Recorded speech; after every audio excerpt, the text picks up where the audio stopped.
하나님 말씀은 이사야 49장입니다. 49장인데요. 두 부분으로 나눠져 있습니다. 13절까지 이제 두 번째 종의 노래와 연관된 말씀이고요. 그 다음에 이제 14절 이하에서부터 하나님이 자신의 백성을 구원하는데 어떻게 구원하시는지, 우리가 예수 믿고 나서 많은 복을 우리가 누리지 않습니까? 이제 그런 가운데 우리가 누리게 되는 그 복들이 뭔지를 이렇게 낱낱이 기록해 놓은 것이 이제 14절 이하의 말씀입니다. 오늘은 우리가 또 암송하는 그 본문이 오늘 이 49장의 두 번째 종의 노래에 있지 않습니까?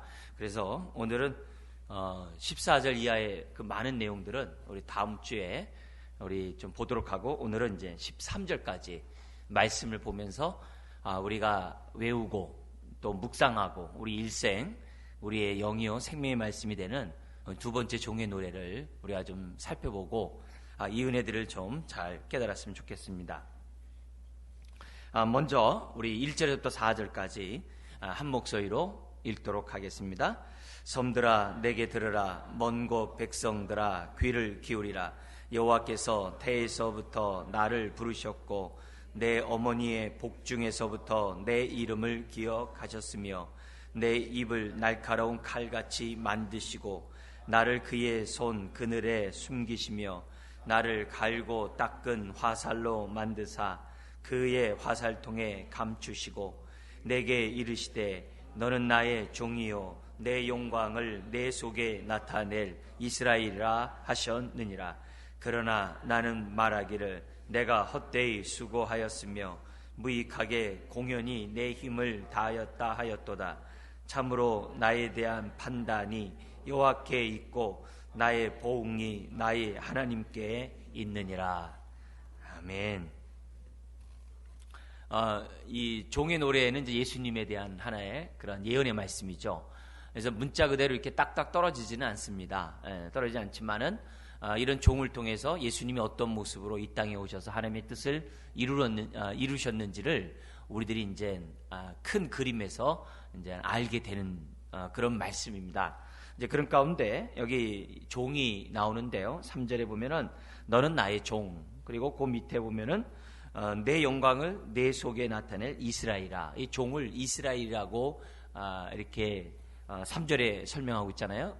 그럼 우리가 생각하는 그 메시아라는 그 종이라는 의미에서 본다고 한다면, 이 종을 메시아 예수님을 본다면은 안 맞잖아요. 왜냐면 종, 그런데 이스라엘이라 했으니까. 근데 우리가 이 종을 갖다가 메시아로 해석하는 이유는 그 5절 때문에 그래요. 그 5절에 보면은 이런 말씀이 있어요. 이제 여호와께서 말씀하시나니 그는 태에서부터 나를 그의 종으로 지으신 이시오. 종이란 단어 나왔잖아요. 그래서 뭐라고 되어 있냐면 그 다음이 야곱을 그에게로 돌아오게 하시는 이시니 그랬어요. 이 야곱은 이스라엘이잖아요. 이스라엘을 돌아오게, 그에게 돌아오게 하시는 이, 그죠? 이스라엘이 그에게로 모이는도다. 아까는 종이 이스라엘이라고 되어 있는데 지금 보니까 이 종에게 누가 온다는 거예요? 야곱, 이스라엘이 모인다는 거예요. 이제 그렇게 보면은 이 종이 우리가 뭐냐면은 이제 메시아로서 우리가 이제 이해하는 그런 이유가 5절 때문에 그런 거죠. 근데 그 야곱과 이스라엘만 모이는 것이 아니라 6절에 보면은 이방인들도 예수님에게로 이제 모인다는 거죠.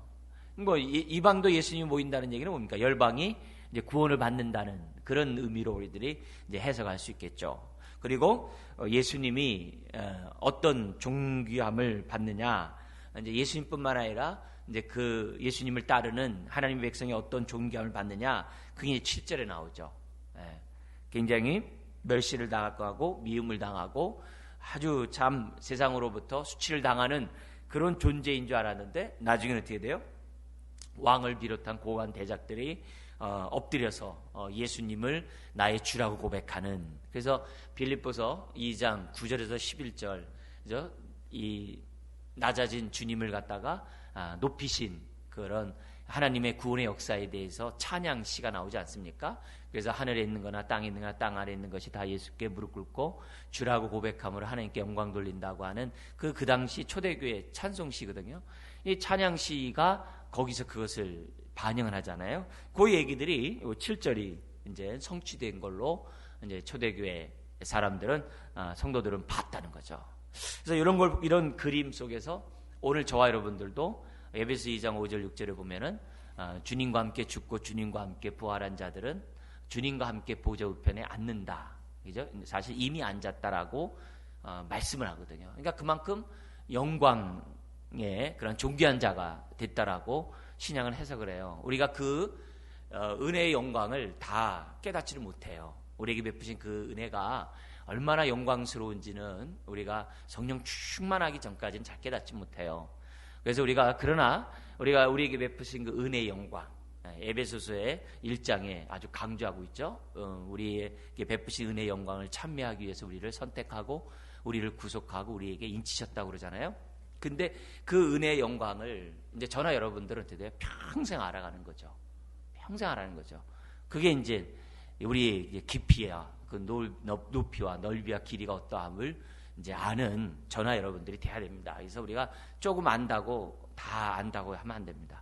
그 끝은 은혜의 영광을 우리가 온전히 깨닫는 건 쉽지 않아요. 베드로전서 2장에 있는 것처럼 왕 같은 제사장이 된다고 그랬는데 그 말의 의미를 사실 제대로 다 깨닫지 못해요.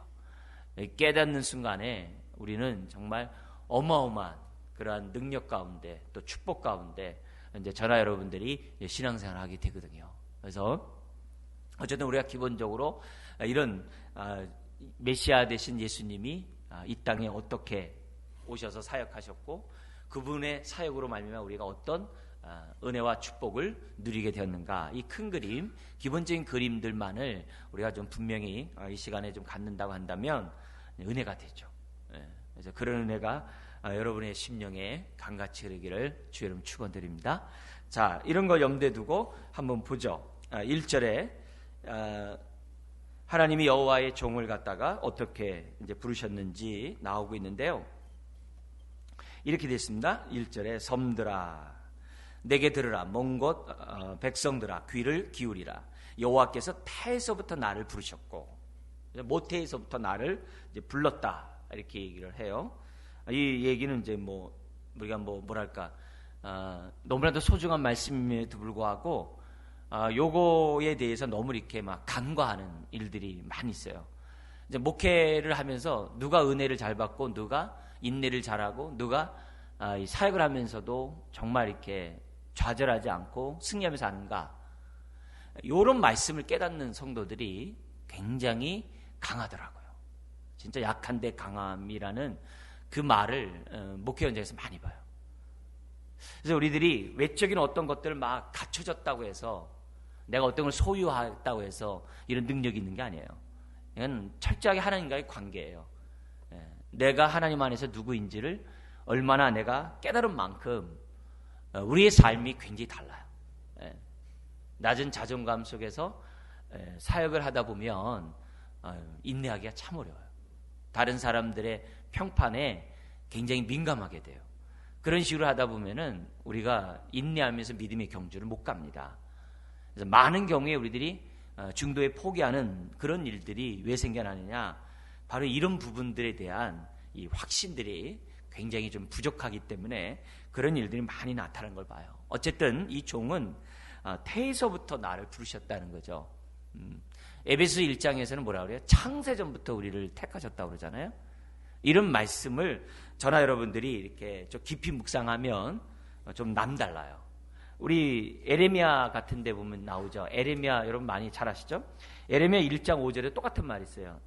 내가 너를 모태에 짓기 전에 너를 알았고, 이런 표현을 썼어요. 내가 배에서 나오기 전에 너를 성별하였고 너를 여러 나라의 선지자로 세웠노라. 그러니까 에레미야가 얼마나 눈물의 선지자입니까? 얼마나 정말 핍박을 당하고 감옥에 갇히고 정말 미움을 당하고 배척을 받고 그랬습니까? 그죠? 근데 그랬던 그 에레미야가 그 사명을 어떻게 감당했을까요? 바로 이런 것들 거죠. 하나님이 너를 지명하여 불렀다는 이 확신이 예레미야에게 있었기 때문에 감당하는 거죠. 이건 이제 갈라디아서 1장에서도 나오죠. 바울이 자신이 사도된 것이 자기 스스로 원해서 선택해서 그런 것이 아니라 하나님께서 자기에게 지명해서 부르셔서 자기를 사도를 삼으셨다. 이렇게 고백하거든요. 이거는 굉장히 중요해요. 그래서 로마서 1장에서도 내가 하나님의 이 그리스도의 종이 된 이유는 나로 하여금 어떻게 돼요?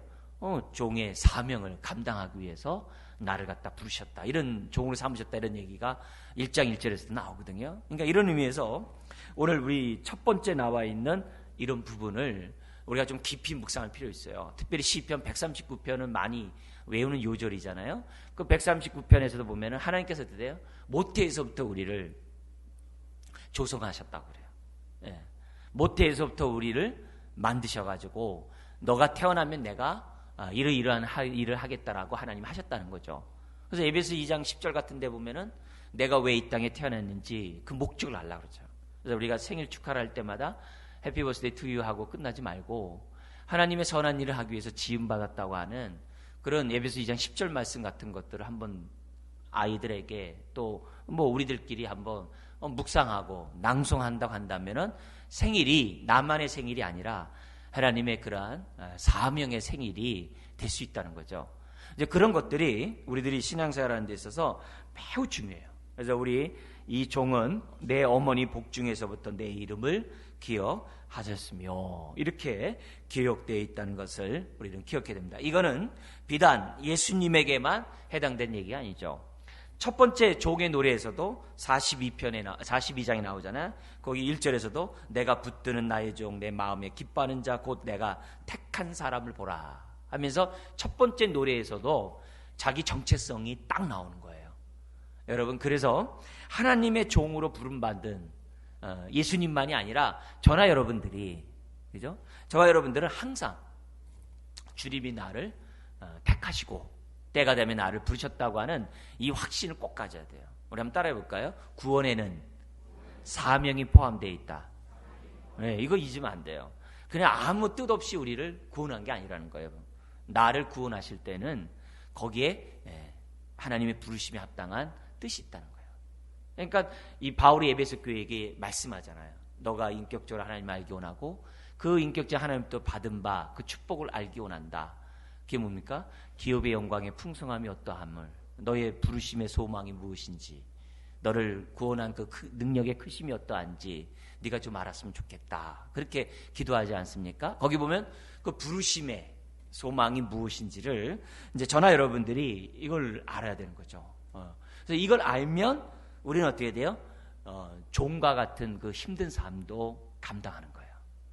사명은 내가 능력이 있어서 감당하는 게 아니라 이런 나를, 1절에 있는 나를 깨달을 때 우리가 감당하는 줄 믿습니다. 약한데 강함의 축복이 얼마나 큰지 몰라요. 그래서 오늘 나 자신에 대해서 기억하십시오. 하나님이 나를 지명하여 부르신 줄 믿습니다.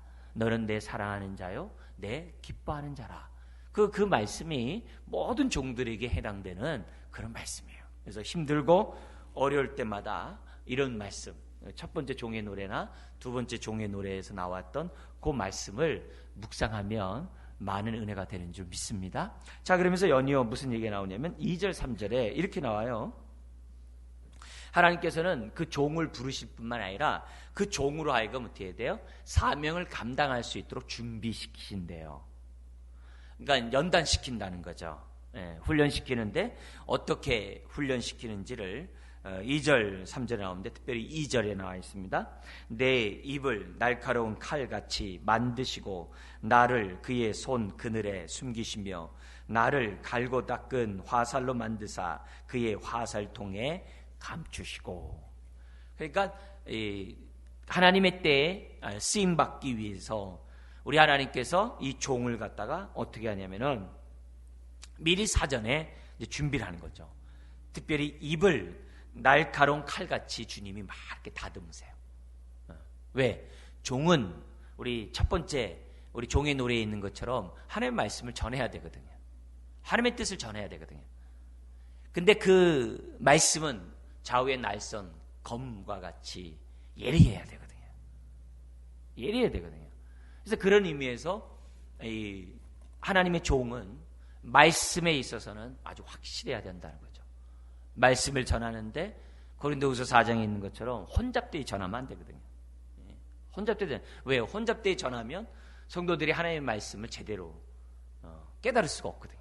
그래서 그런 의미에서 종은 뭐 예수님이야 뭐 말씀 육시 되신 분이니까 더 말할 것도 없고, 우리들 입장에서 이렇게 봤을 때는 무엇보다도 아주 좌우의 날성검을 가진 종이 되어야 한다는 거죠. 좋은 부모, 우리가 볼 때 굉장히 소중하죠. 근데 좋은 부모가 누구냐 이거죠. 좋은 부모는 하나님의 말씀으로 무장한 부모가 좋은 부모라는 말이 있어요. 왜냐하면 때에 맞는 하나님의 말씀으로 아이를 키울 수 있기 때문에 그것이 이제 좋은 부모죠. 애가 잘 자랄 수 있는 환경, 여건, 그런 것보다도 정말 하나님의 마음을 잘 헤아리고 하나님의 말씀으로서 아이를 잘 양육하는 게 좋은 부모죠. 좋은 교사? 당연하죠. 좋은 목사? 당연하죠. 다른 게 아니라 좋은 성도들도 마찬가지입니다. 우리가 내가 있는 직장이나 내가 있는 곳에다 파송받은 저와 여러분들인 것을 생각해 본다고 한다면 우리는 어떻게 돼요? 말씀에는 좌우의 날성검을 가진 성도들이 돼야 돼요. 그래서 묵상하세요. 이렇게 막 해서 하면 안 돼요. 이거는 내가 누구보다도 아주 정말 자원함으로, 사모함으로, 어떻게 보면 몸부림치면서 하는 그런 자세들을 저와 여러분들이 가지셔야 돼요. 그래서 저가 늘 빼놓지 않고 기도하는 내용을 여러분도 따라서 하시면 돼요. 하나님, 나에게 말씀의 지혜와 지식의 은사를 허락해 주세요. 말씀의 능력을 하나님 부어주세요. 이런 아주 그런 하나님에 대한 그런 사모함을, 말씀에 대한 사모함을 저와 여러분들이 항상 이제 기도해야 한다는 거죠. 그뿐만이 아니라 이런 말씀이 있어요. 나를 갈고 닦은 화살로. 옛날에 성경은 마광 이렇게 했는데, 화살촉을 갖다 예리하게 하기 위해서 하도 닦았더니 막 이제 빛과 번쩍하게 나는 거죠. 그러니까 얼마나 이 화살 한번 맞으면 이거는 아픈 게 아니라 그냥 죽는 거죠. 그냥 맞고 튀어나오는 게 아니라 팍 꽂히는 거죠. 그러니까 그만큼 우리 주님이 얼마나 그 종으로서 이 준비된 이 종이었는지를 우리들에게 이제 보여줘요. 이제 특별히 우리가 여기 이제 이 입을 날카롭게 한다는 이런 부분들은 은사적인 측면이라고 얘기를 해요. 사역을 잘 감당하는 데 있어서. 반면에 이 갈고 닦은 이 단어를 얘기했을 때 중복되기 때문에 내면적인 갈고 닦음으로써 이제 이 표현을 많이 합니다. 그래서 내면적으로 갈고 닦았다는 이 말을 성령의 열매와 함께, 성령의 은사와 함께 중요한 게 열매잖아요. 그래서 이 화살을 갖다 갈고 닦았다는 이런 표현들을 갖다가 통합적인 개념으로 이렇게 나눠서, 물론 통합해서 상관이 없는데 여기서 이제 빼놓지 말아야 될 것은 뭐냐면 하나님의 종으로서의 그러한 성품을 가진, 우리 종의 첫 번째 노래, 꺼져가는 심지도 끄지 아니하고, 그죠?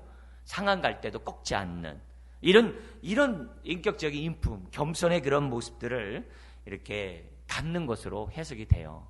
그러니까 그렇다고 한다면 오늘 이제 우리가 종으로 부름받아서 우리가 크고 작은 직분을 맡고 교회 안에서나 가정에서나 직장에서 우리들이 감당할 때 항상 우리들이 부름받은 자로서 내가 이곳에 서 있다라고 생각하잖아요. 그럴 때마다 하는 거죠. 하나님, 내가 은사적인 측면에서만 내가 날카롭게 아니라 하나님 그것을 뒷받쳐 줄 수 있는 인품이 될 수 있도록 하나님 도와주세요. 그게 굉장히 중요하거든요. 왜냐하면 하루 이틀 보는 게 아니라 몇 년씩 볼 수 있잖아요. 더구나 가정, 교회는 몇 년씩 볼 수 있잖아요. 이럴 속에서 우리들이 내가 하는 그런 은사들이 아름답게 열매를 맺으려면, 특별히 3절에 있는 것처럼 하나님의 영광을 나타내려고 한다면 우리들이 이 인품이 준비되어야 되거든요. 다른 건 둘째치고라도 인격이 갈고 닦지 않으면 아무 의미가 없는 거죠. 경건의 모양은 있는데 능력을 부인하는 자가 우리가 되면 안 되잖아요. 이제 그런 의미에서 저와 여러분들이 성숙한 영성을, 성숙한 인품을 갖고자 저나 여러분들이 조심해야죠. 특별히 목사는 말씀에 능통하고 인품에 있어서 주님을 닮아가는 그런 모습이 있을 때 신뢰가 되고, 내가 신뢰받는 게 중요한 게 아니라 목사 입에서 나오는 말씀에 신뢰가 가는 거죠. 그죠? 그러니까 그게 굉장히 중요한 부분이거든요. 우리 자신을 드러내는 것보다도 사람들이 하나님의 말씀을 그만큼 아멘으로 받는 거죠. 그런 의미에서 우리들에게는 매우 중요합니다. 그 에스라 학사 같은 경우에 이제 도전이 되는 게 뭡니까? 에스라 학사가 바벨론 포로에서 본토로 돌아와가지고 이 에스라 학사가 마음에 다짐을 해요. 하나님, 이 백성이 율법에 참으로 무지함으로, 율법을 깨닫지 못하고 율법에 등한히함으로 이런 꼴을 당했습니다. 이런 수모를 당했습니다. 그래서 이제는 내가 하나님 앞에서 이 민족에게 율법 앞에 올바로 서는 사람으로서, 백성으로서 만들겠습니다. 이런 다짐을 해요. 그래서 에스라 학사가 이 성전을 재건한 다음에, 그리고 성벽을 재건했을 때, 특히 성벽 재건 같은 때 했을 때 느헤미야가 에스라 학사에게 모든 권력을 이양을 해요. 그래서 이 성벽이 재건됐으니까 이 백성을 하나님의 말씀으로 무장시킬 것을, 그래서 진정한 회복이 이루어지도록 에스라 학사가 쓰임을 받거든요. 이제 그런 걸 이렇게 보면은 이제 많이 이제 도전이 되는 거죠. 내 양을 먹여라, 내 양을 치라, 내 양을 먹이라고 하는 주님의 음성에 이런 모습을 이렇게 보면은 이제 저나 여러분들이 얼마나 이렇게 많이 연단돼야 되는지 특별히 우리가 보여줘요. 우리 신약에서는 예수님이 종의 인격은 겸손이라고 했거든요. 그러니까 겸손의 모습을 갖지 않으면 내가 행하는 사랑도 다 거짓이고, 내가 하는 헌신도 다 거짓이고, 겸손이 없으면 내가 하는 그 모든 일련의 것들은 다 뭐예요? 자기를 위한 거잖아요. 그래서 그런 의미에서 오늘 우리들이 하나님 앞에 쓰임받기에 합당한 깨끗한 그릇들이 돼야 될 필요가 있어요. 이 종이 교만 떨고 자기 주장이나 하고 이렇게 모난 부분에서 뭐 자기 말을 위한다고 한다면 어떻게 종으로서 삶을 살아갈 수 있겠어요? 그래서 우리는 2절의 모습을 보면서 그렇구나, 내가 은사적인 측면만이 아니라 열매적인 측면에서 내가 잘 준비되어야 되겠구나, 이런 부분을, 우리가 성품에 관한 부분들을 이제 저나 여러분들이 생각해. 그럴 때 이제 3절이 있는 거죠. 우리 같이 읽어볼까요? 내게 이르시되 너는 나의 종이요 내 영광을 내 속에 나타낼 이스라엘이라 하셨느니라. 참 얼마나 감사한 말씀인지 모릅니다. 근데 자, 그러면서 이 뭐냐면 4절에 이런 모습이 있습니다. 4절에 그러나라는 단어가 나오는데 좀 약간 반전에 반전이 있는 그런 말씀이에요. 이 어떤 말씀이냐면, 그러나 나는 말하기를 내가 헛되이 수고하였으며 무익하게 공연히 내 힘을 다하였다 하였도다. 그죠? 내가 열심히 했는데 이게 겉으로 나타난 열매, 사역의 열매가 없다는 거죠. 했다 이거죠. 그러면서 뭐냐면, 참으로 나에 대한 판단이 여호와께 있고 나의 보응이 나의 하나님께 있느니라. 지금 겉으로 현실에 봤을 때는 내가 헛수고한 것 같아요. 겉으로 봤을 때는 내가 한 것들이 아무 열매가 없어가지고 김이 빠져요. 그런데 자기는 어떻다는 거예요? 나는 정말 하나님 앞에서 내가 맡은 사명을 나는 정말 최선을 다해서 충직스럽게 그 사명을 감당했다는 그 고백이 지금 뭐냐면 4절에 있는 거예요. 그래서 하나님 앞에 나는 어떻게 돼요? 아주 당당한 거죠. 나는 종으로서 하나님의 뜻을 갖다가 나는 온전히 했다는 거예요. 그렇지만 현실 속에서 나는 어떻게 돼요? 나는 헛수고했다, 공연히 힘만 뺐다라고 하는 그런 현실이 벌일 수 있어요. 아닌가 다를까 예수님이 십자가 질 때 다 도망갔거든, 제자들. 그래서 주님 혼자만이 뭐냐면은 어떻게 보면 외로이, 쓸쓸히 십자가를 지신 거거든요. 근데 그래야 돼요. 왜요? 십자가는 주님만 져야 돼요. 나로 가질 수 있는 게 아니에요. 아주 주님만이 철저하게 져야 될, 혼자만이 져야 될 것이 십자가거든요. 그러니까 거기에서 우리는 뭘 느끼냐면은, 정말 우리들의 아주 이기적이고 우리들이 어떻게 돼요? 부패한 그런 모습들을 우리 볼 수 있어야 돼요. 우리는 그만큼 어떻게 돼요? 주님과 함께 고난받기를 싫어하는 게 우리들이에요. 근데 그런 나를 위해서 주님이 어떻게 보면 굉장히 고통스럽게 혼자서 십자가를 지셨다는 데서 또 은혜가 돼요. 이런 나를 위해서 주님이 죽으셨구나 생각하면은 굉장히 뭐냐면은 형편은 내 자신을 보더라도 감사하게 돼요. 왜냐하면 이런 나를 위해서 주님이 죽으셨구나. 그래서 주님이 어떤 죽음을 죽으실 것이라는 것을 4절을 통해서 보는 거예요. 정말 우리 주님은 그 늘 3년 동안 동고동락에 있던 제자들이, 그 혼장담했던 제자들이 한순간에 사라지는 그런 가운데 십자가를 지셨던 것을 보게 돼요. 그렇지만 우리 예수님은 다 이뤘도다. 아버지여, 내가 아버지를 영화롭게 했사오니 아버지여 나를 영화롭게 하옵소서.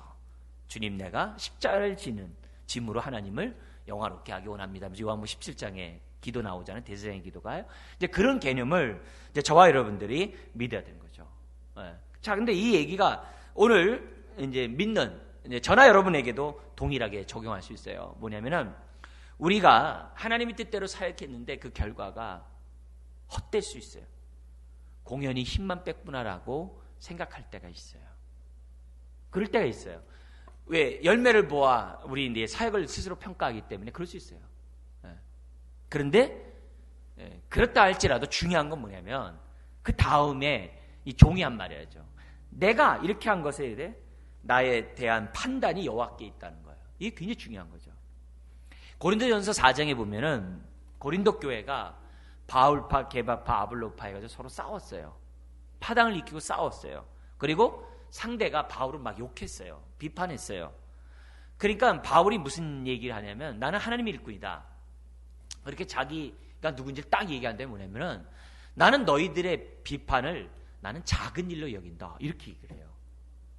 여러분, 그게 사역하는 데 있어서 얼마나 소중한 일인지 몰라요. 왜냐하면 바울 자신도 다 나를 떠났다라는 그런 말을 할 정도로 굉장히 힘들었거든요.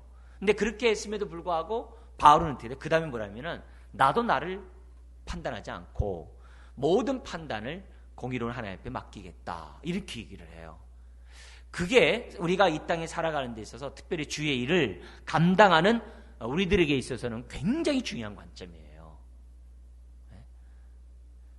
제가 한 책을 읽었는데, 이 상담학 책을 이렇게 읽었는데, 우리 청량리 하얀 집에 많이 오는 사람들의 대표적인 사람들이 어떤 사람이라고 그러냐면은 자기는 특별한 사람이라고 생각하는 사람들이 많이 온대요.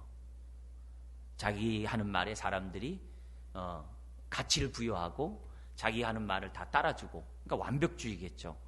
그리고 철저하겠죠. 그런 사람들이 많이 온다는 거예요. 근데 이 주의를 하는 데 있어서 그거 역시 동일합니다. 만약에 목사인 제 자신이 뭘 하는데 성도들이 다 따라오지 않고 막 이렇게 딴 길로 간다 그러면 어떻게 돼요? 그럼 못 견디죠. 힘들어서 못 하죠. 어려워서 안 되죠. 근데 하나님이 이제 우리 오병이어 역사를 일으킨 다음에 사람들이 예수님을 임금 삼으려고 했어요. 임금 삼으려고 했을 때 주님이 거절하셨죠. 그러니까 거절하니까 사람들이 어떻게 돼요? 다 떠났어요. 그 뒷모습을 보면서 우리 주님이 제자들에게 얘기했어요. 너희들도 가려고 하느냐? 딱 그렇게 질문해요. 그러니까 베드로를 비롯한 제자들, 특별히 베드로가 뭐라 그래요? 영생의 말씀이 여기 계심에 우리가 누게로 가오리까? 딱 그 얘기를 하는 거예요. 저는 그 말씀을 듣는 순간에 빛이 번쩍하더라고요. 왜냐면은 우리들의 삶에서 어떻게 돼요? 다 떠날 수 있다는 거예요. 왜? 예수님도 다 떠났는데 제가 무슨 쌤이라고 모든 사람을 다 붙잡을 수 있겠어요? 그게 아니잖아요. 그래서 마음에서 그런 부분에서, 왜냐면 굉장히 힘든 그런 일들. 성도가 어쨌든 한 사람이 있다가 한 사람이 교회를 갔다 안 나온다 그러면 얼마나 마음이 아프겠어요. 그죠? 표현은 여러분 앞에 잘 안 하지만은 막 이렇게 끙끙 앓거든요. 그러면 그럴 때마다 어떻게 돼요? 그럼 못 살죠. 못 사는데 그때마다 이제 주의 말씀이 영생의 말씀이 여기 계시오매 하면서 주님을 이렇게 바라보면서 일어서게 하면서 또 이렇게 마음을 다시 가다듬고 또 이렇게 목회를 하고 그러거든요. 여러분도 마찬가지거든요. 여러분들도 여러분을 믿고 따랐던 사람이 한순간에 돌아섰을 때 얼마나 힘들겠어요. 이제 그때마다 우리가 미움 이런 걸로 하는 게 아니라 그때마다 생각하는 거죠. 주님도 그랬는데. 그래서 주님도 나는 헛수고만 하였다. 공연히 힘만 뺐다. 이렇게 하셨는데 우리가 거기에 대해서 내가 하면 안 된다는 거죠. 그래서 이거는 굉장히 중요합니다. 여러분들이 교회를 할 때 얼마든지 사람들이 등을 돌릴 수가 있어요. 그것 때문에 속상하지 마세요. 중요한 건 뭐냐면 그 다음 말이라 그랬죠. 하나님이 나에 대해서 판단한다는 거죠. 그래서 하나님 앞에서 내가 얼마만큼 진실하게 섰는지 그게 굉장히 이제 중요하다는 것을 우리들에게 가르쳐주고 있습니다. 그래서 낙심하는 것보다도 그 순간에 내가 오히려 하나님의 마음을 품고 내가 사역을 잘했는지 그걸 할 때 내가 건강한 거고 내가 건강할 때 성도들이 건강한 음식을 먹을 수 있는 거죠. 자, 그러면서 이런 얘기를 합니다. 5절에 다시금 자기가 어떤 종인지를 부름받은 종인지를 다시 한번 반복함으로 얼마나 이 자기가 누구인지를 아주 그냥 확신 가운데 있는 건지를 우리에게 보여줘요. 여러분 다시 한번 5절 말씀이 여러분의 말씀 되기를 축원합니다. 읽겠습니다. 이제 여호와께서 말씀하시나니 그는 태에서부터 나를 그의 종으로 지으신 이시요 야곱을 그에게로 돌아오게 하시는 이시니 이스라엘이 그에게로 모이는도다. 그러므로 내가 여호와 보시기에 영화롭게 되었으며 나의 하나님은 나의 힘이 되셨도다. 여러분 이 얼마나 마음속에 있습니까? 이제 여호와께서 말씀하셨다 이게. 그는 태에서부터 나를 그의 종으로 지으신 자. 다시 한번 반복하는 거예요. 여러분 이게 한 번 하고 끝나는 게 아니라는 거죠. 계속 반복하는 거예요. 또 반복하고 또 반복하고 내가 누구냐 이렇게. 나는 태에서부터 하나님 나를 선택한 자다. 이걸 자꾸 내가 해야지 우리가 어떻게 돼요? 거기에 걸맞는 삶을 저와 여러분들이 살아갈 수 있다는 거죠. 이런 부르심에 대한 확신 그리고 야곱을 그에게로 돌아오게 하시는 이시니 이스라엘이 그에게로 모이는도다. 그러므로 내가 여호와 보시기에 영화롭게 되었으며 나의 하나님은 나의 힘이 되셨도다. 참 이 얼마나 참 기가 막힌 은혜의 메시지인지 모르겠어요. 자, 그러니까 우리가 이런 메시지를 보면서 우리가 하나 좀 보도록 할 게 있는데요. 그게 뭐냐면은 저나 여러분들이 부름 받았을 때는 항상 거기 나오는 것처럼 하나님이 나에게 그것을 감당할 수 있는 능력을 주신다라고 여기서는 이제 5절에 말씀을 해요. 그러니까 준비시킨다고 앞에서 얘기했습니다만 여기서 뭐냐면 나에게 그것을 감당할 수 있도록 또 능력을 주신대요. 그게 5절 하반절인 거죠. 나의 하나님은 나의 힘이 되셨도다. 그러니까 이거 보면 감당치 못할 직분을 우리에게 허락하지 않는다는 말이 이게 얼마나 귀중한 고백이고 은혜인지 몰라요. 여러분 내가 어떤 직분을 맡고 어떤 사명을 맡았을 때는 하나님이 어떻게 돼요? 그냥 나에게 그것이 맡긴 게 아니에요. 하나님이 나를 감당할 수 있는 그런 은혜를 주시고 능력을 나에게 주시는 분인 것을 저와 여러분들이 기억해야만 한다는 거죠. 이건 굉장히 저나 여러분들이 참 중요해요. 그래서 내가 혹시라도 나의 교만, 나의 게으름, 나의 어떤 야망 때문에 사명을 잘 감당하지 못한다고 한다면 오늘 이 5절의 끝에 나의 하나님은 나의 힘이 된다는 이것을 저나 여러분들은 경험하지 못하게 될 것이라는 거죠. 그래서 그런 의미에서 하나님 오늘 내가 택함받은 자로서 다시 한번 나의 힘이 되신 주님 발견하고 내가 맡은 사명 감당할 수 있도록 도와주십시오. 더 나아가서 이렇게 얘기합니다. 이스라엘만 모을 뿐만 아니라 6절에 보면 누구까지 모은다 그랬어요? 이방까지도 모은다 그랬어요. 6절 읽어볼까요? 그가 이르시되 내가 나의 종이 되어 야곱의 지파들을 일으키며 이스라엘 중에 보존된 자를 돌아오게 할 것은 매우 쉬운 일이라. 내가 또 너를 이방의 빛으로 삼아 나의 구원을 베풀어서 땅끝까지 이르게 하리라. 참 얼마나 감사해요. 이스라엘이 돌아오는 것은 쉬운 일이에요. 쉬운 일인데, 그러니까 우리로 얘기한다면 가족이 주께로 돌아오는 건 쉬운 일이에요. 내 친구가 내 이웃이 돌아온 일은 참 쉬운 일이에요. 근데 우리 하나님은 내 주변만 하기를 원하는 게 아니라 우리가 땅끝까지 이방의 빛의 역할을 감당하는 사람이 되었으면 좋겠다는 거죠. 여러분, 이 베드로전서 2장 9절에 왕 같은 제사장으로 삼으신 이유가 나오죠. 그럼 이유가 딱 뭐로 나와 있죠? 하나님의 아름다운 덕을 뭐하기 위해서요? 선전, 이 전도거든요. 그러니까 하나님이 왜 나를 왕같은 제사장으로 삼았느냐? 세상을 향해서 빛의 사명 감당하라고 왕같은 제사장을 삼았다는 거거든요. 지금 오늘도 여기 보면은 이방, 여기 뭐냐면 이 종이 이방의 빛으로 부름받았다는 거죠. 그러니까 이 사명을 우리들이 생각해 본다면은 저나 여러분들이 어떤 생각을 가져야 되는가요? 아하, 우리 인생은 특별히 우리가 구원받은 저와 여러분은 어떻게 돼요? 선교적 삶을 살아야 한다는 것을 지금 우리들에게 강조하고 있는 거죠. 그러니까 꼭 교회만 선교적 교회가 되는 게 아니라 개인도 선교적 개인이 돼야 한다는 것을 우리들에게 보여주는 거죠. 그러니까 늘 영혼에 초점이 있는 거죠. 아닌가 다를까 영혼에 초점이 있는 사람은 막 뭐 일상 얘기하다가도 딱 던질 말이 그거잖아요. 주님 믿으세요? 막 이렇게 뭐 사람들과 낯설어서 막 얘기하다가도 한마디 꼭 짚고 넘어가잖아요. 주님 믿으세요? 이런 말들을 하지 않습니까? 왜요? 영혼에 관심이 있으니까. 그래서 내가 누구를 만나더라도 저 사람 주님 믿을까 안 믿을까? 이런 데서부터 우리들이 우선순위로 사람들을 보는 그런 안목들은 굉장히 중요해요. 그래서 이런 방향성을 저나 여러분들이 잘 잡으면 비록 생계가 힘들고 또 하루하루 살아가는 일들이 힘들어도 우리가 뭐냐면 영혼을 향한 그 마음이 흐트러지지 않을 수 있어요.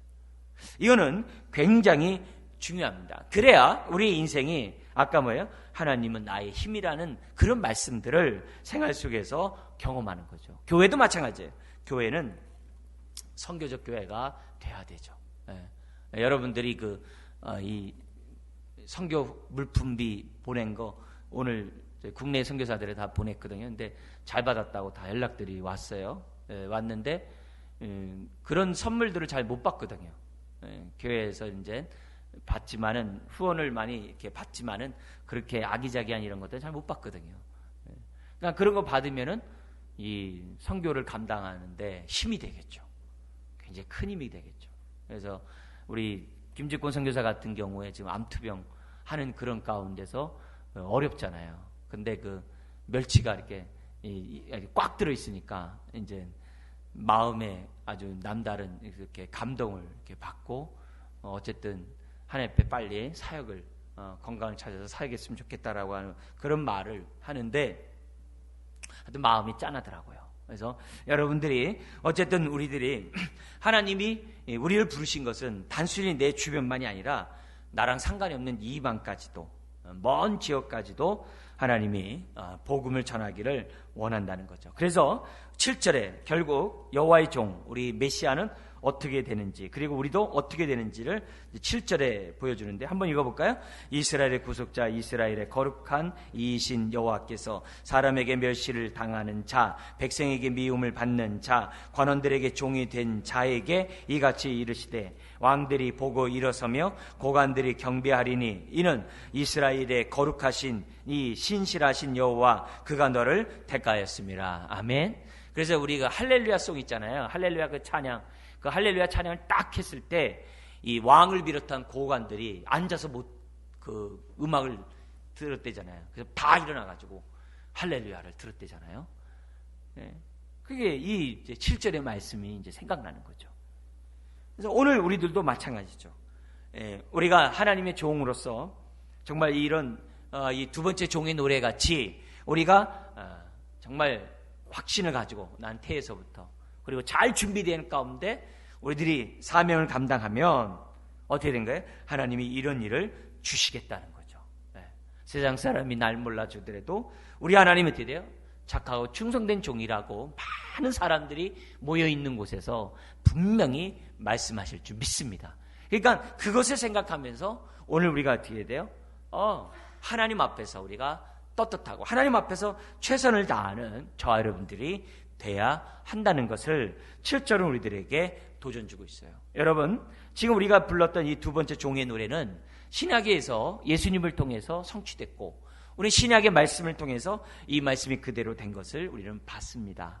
그래서 이런 것들을 보면서 하나님 주님이 이렇게 존귀 여김을 받았고 또 믿는 자들에게 그 영광을 함께 나누신다고 했는데 얼마나 감사해요.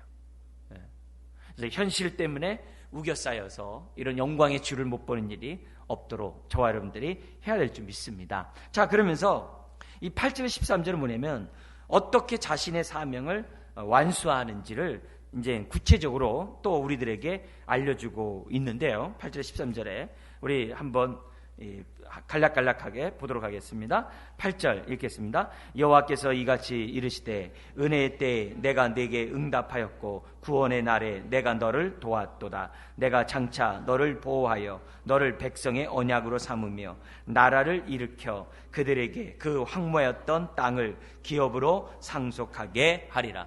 1차전은 바벨론 포로로 끌려갔던 이스라엘 백성이 본토로 돌아오는 그런 축복으로 이해를 하지만은 결국 우리가 이 메시지가 우리 신약에서 예수님에게 이루어졌다는 걸 우리가 잘 알잖아요. 특별히 여기 뭐라 그래요? 너를 백성의 뭐로 삼았다고 그래요? 언약으로 삼았으며. 그래서 예수님이 제자들과 새 언약을 체결하잖아요. 이 포도주는 너희를 위해 흘리는 나의 피고 이 떡은 내 살이니라 하면서 새 계명을 체결하지 않습니까? 그래서 그런 역시 우리 주님이 언약으로서 구원의 역사를 일으키겠다고 하는 그런 내용이 8절입니다. 뿐만이 아니라 9절 놀라운 우리 구원의 메시지가 나오는데요. 읽겠습니다. 내가 잡혀있는 자에게 이르기를 나오라 하며 흑암에 있는 자에게 나타나라 하리라. 그들이 길에서 먹겠고 모든 헐벗은 산에도 그들의 풀밭이 있을 것인즉. 그러니까 그들에게 드려요. 출애굽했던 것처럼 바벨론에서 바벨론이 되겠죠.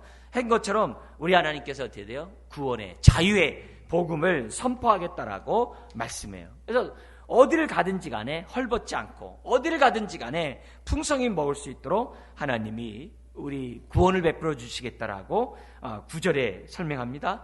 그뿐만이 아니에요. 얼마나 감사한 얘기가 나온지 몰라요? 우리 10절에서부터 13절 나오는데요. 이 축복이 오늘 믿는 저와 여러분들에게 임하기를 주의 이름으로 축원드립니다. 그래서 요 축복을 갖다가 요 축복을 여러분 그냥 놓치지 않았으면 좋겠어요.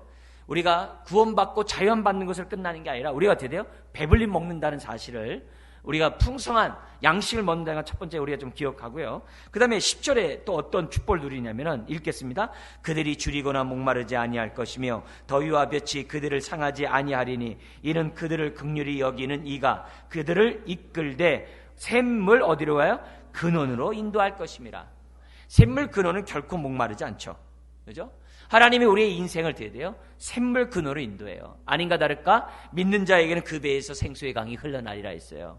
아멘. 그죠? 이 약속이 우리들에게 얼마나 큰 축복인지 몰라요. 그래서 우리의 심령은 메말르면 안 돼요. 우리의 심령은 황량하면 안 돼요. 우리의 심령은 항상 아주 기름져야 돼요. 아주 기름져야 돼요. 우리의 마음이 세상 것들을 인해 가지고 퍽퍽하면 안 돼요. 그뿐만이 아닙니다. 11절 12절 읽어볼까요? 내가 나의 모든 산을 길로 삼고 나의 대로를 도드리니 어떤 사람은 먼 곳에서 어떤 사람은 북쪽과 서쪽에서 어떤 사람은 시님 땅에서 뭐라고요? 오리라. 그러니까 산에서 산으로 이어지는 곳에 뭐예요? 고가도로를 쫙 놓는 거예요. 고속도로를 쫙쫙 놓고 큰 길을 만들어가지고 길을 잃어버리지 않도록 오는 그 길이 피곤하지 않도록 하나님이 자유롭게 여행하도록 하나님이 그 인생에 뭐예요? 형통을 주신대요. 네.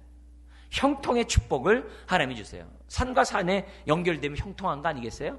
그죠? 낭떠러지게 주님이 길을 열어주면 형통한 거 아니겠어요? 여러분, 형통케 하시는 그런 축복.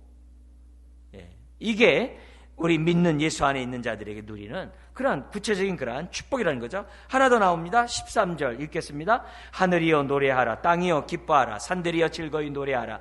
여호와께서 그의 백성을 위로하셨은즉 그의 고난 당한 자를 긍휼히 여기실 것입니다. 그죠? 결국은 뭐 하는 거예요? 하나님 앞에 찬양하게 하시는 그런 하나님의 그 축복을 갖다가 하나님이 우리들에게 주시는 거죠. 근데 이 모든 것이 다 뭐예요? 하나님의 긍휼하심 때문이라는 것을 우리들에게 보여줍니다. 그러므로 오늘 우리가 예수 믿고 자유함을 받았는데 오늘 내 삶이 헐벗다. 내 삶이 샘의 근원이 말랐다. 내 삶이 형통치 않다. 내 삶에 기쁨이 없다. 그러면 다시금 어떻게 돼요? 오늘 지금 하나님 앞에 나가서서 하나님 앞에 다시 한번 내가 어떤 종인지를 다시 한번 생각하고 나에게 이런 자유함을 주시는 하나님의 은혜를 만끽하는 이 저녁이 되었으면 좋겠어요. 여기에 대한 얘기는 나중에 우리 5번째 우리가 외울 이사야 61장 1절 3절에서 자유에 대한 얘기가 보다 더 이제 구체적으로 우리들에게 설명되어지는 것을 보게 됩니다. 오늘날도 우리는 천성을 가는 그 길에 하나님이 함께 하시는 줄 믿습니다. 함께 하셔서 무슨 일 합니까? 들어오며 나가며 꼴을 먹게 하세요. 풍성하게 하시는 축복을 주세요. 때를 따라 돕는 은혜를 주신다 그랬어요. 그렇다고 한다면은 오늘 다시 한번 훗날 노래하며 기뻐하며 즐거이 찬양할 그날을 생각하면서 우리 종의 사명 감당하는 저와 여러분 되시기를 주의 이름으로 축원드립니다. 여러분 오늘 다시 한번 이 말씀이 살아온 능력 있는 말씀, 생명의 말씀, 우리 능력의 말씀 되시기를 다시 한번 정말 은혜를 깨닫는 시간 되기를 다시 한번 주의 이름으로 부탁드립니다. 기도하겠습니다. 하나님 아버지, 오늘 내가 여기 있음은 하나님의 부르신 결과요, 하나님이 나를 향해 역사하고자 하는 주의 뜻이 있음을 우리가 또한 확신합니다. 아버지 하나님, 이곳에 우리로 하여금 오게 하시니 감사합니다.